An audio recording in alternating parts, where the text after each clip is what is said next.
জনপুর, বদরপুর, ফুলতলি তারাই যদি ওহাবি হয় তো বাংলাদেশে সুন্নি কে? আমাদের মধ্যে অনেকে ভুল বুঝাবুঝি সৃষ্টি করতে চায়। আমরা জনপুর, আমাদের থেকে বদরপুর, বদরপুর থেকে ফুলতলি। আমরা সৈয়দ আহমদ বেরেলি ও কারামত আলী জনপুর রহমতুল্লাহর উত্তরসূরি। আমাদের মধ্যে কোনো মত পার্থক্য নাই। যদি মনে করেন কোথাও মত পার্থক্য হচ্ছে, মনে করবেন তৃতীয় পক্ষ সেখানে ঝগড়া সৃষ্টির চেষ্টা করছে। আমরা এখানে ধৈর্যের পরিচয় দিব, ঐক্যের পরিচয় দিব। আপনাদেরকে আমার করজোর অনুরোধ, দলীয় মতভেদ করবেন না। পীর যার যেই হোক, আমরা মুসলমান।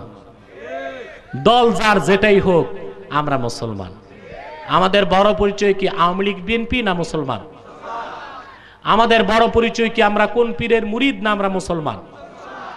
অবশ্যই মাসলাকের গুরুত্ব আছে, কিন্তু সবচেয়ে বেশি গুরুত্ব দ্বীন ইসলামের। এর জন্য আমি বলেছি মাসলাক যার যার, ইসলাম সবার। এটা অনেকে বুঝে নাই। অর্থাৎ আমার মাসলাক আমার কাছেই থাকবে। আমরা যারা জনপুর, ফুরফুরা, বদরপুর, ফুলতলি, আমাদের মাসলাক আমরা কাউকে চাপায় দিব না, চাপায় দিব না। আমরা আমাদের মাসলাকে থাকব, অন্যরা অন্যদের মাসলাকে থাকবে। ইসলামের বৃহৎ স্বার্থে আমরা এক হয়ে যাব। আওয়ামী লীগ আওয়ামী লীগের কাছে, বিএনপি বিএনপির কাছে, কিন্তু ইসলামের মহান স্বার্থে আমরা আওয়ামী লীগ বিএনপি ভেদাভেদ ভুলে এক হয়ে যাব। শামসুল উলামা আল্লামা ফুলতলি রহমতুল্লাহর হাতে গড়া সৈনিক আপনারা, এটা মানেন? তাহলে আল্লাহর দ্বীনের পক্ষে আন্দোলনে আপনাদের অবদান সবচেয়ে বেশি থাকা দরকার কিনা? কিন্তু হযরত ফুলতলি রহমতুল্লাহর ইন্তেকালের পরে আপনাদের কাজে আপনারা গাফলত করেছেন বলেই ফরমালিন যুক্ত ভণ্ড সুন্নিগুলো ঢুকে ঢুকে আপনাদের ঈমান নষ্টের চেষ্টা করছে। তাদেরকে প্রতিহত করতে আল ইসলা এবং তালামিজকে আগে আসতে হবে।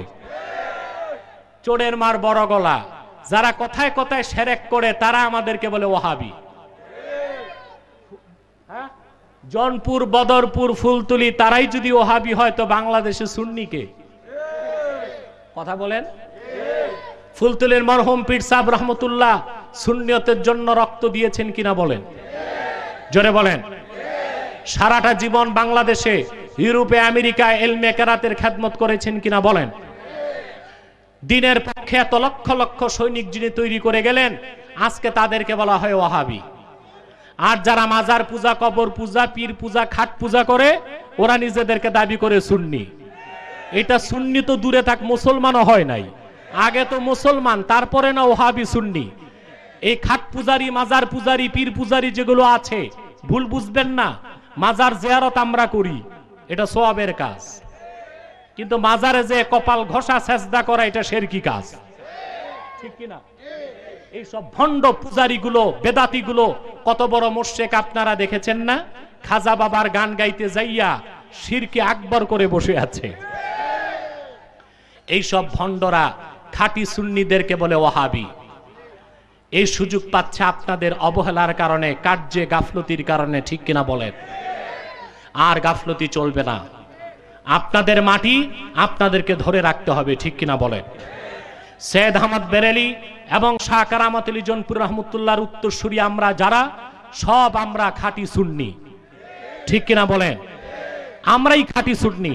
আমাদেরকে ওয়াহাবি বলবে তারাই যারা ইংরেজদের পা চাটা গোলাম, যারা ইংরেজ আমলে ইংরেজদের গোলামি করেছে, যারা ইংরেজ খেদাও আন্দোলনকে নাজায়েজ ফতোয়া দিয়েছিল, যারা ভারতবর্ষে জিহাদের বিরোধিতা করেছিল, সেই ইংরেজদের পা চাটা গোলামরাই সৈয়দ আহমদ বেরেলি ও কারামত আলী জনপুরীর উত্তরসূরিদেরকে ওয়াহাবি বলতে পারে, ঠিক কিনা বলেন?